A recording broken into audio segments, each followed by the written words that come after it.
Oui, mais parce qu'il a d'abord été acteur aussi. Donc, le sélectionneur, je dis, il sait de quoi il parle, puisque il a subi déjà ces, ces situations-là. Mais moi, je pense comme lui.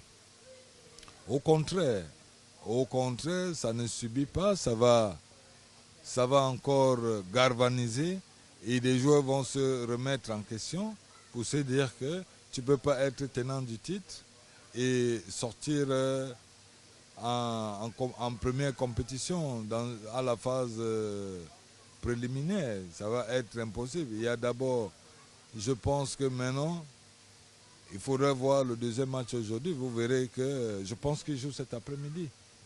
Vous verrez que ça va être une autre façon ce soir et ils auront une autre façon de pouvoir s'exprimer.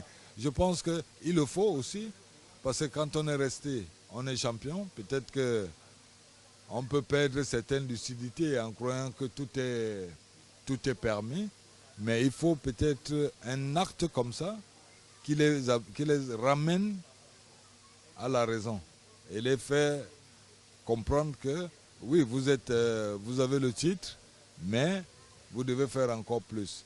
Et le sélectionneur l'a dit, puisqu'il sait de quoi il parle, il a vécu ça déjà. Moi, je ne vois pas une déstabilisation. Au contraire, moi, je le prends dans le sens que ça va galvaniser encore plus les joueurs pour se dire que, mettre leur ego, de dire, ben, écoutez, c'est nous les champions quand même. Il faudrait qu'on aille au-delà par rapport à ce qu'on a démontré. C'était le premier match.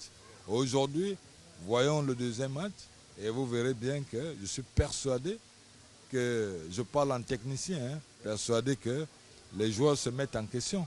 Et maintenant, je dis, ça ne sera pas la même chose que le premier match.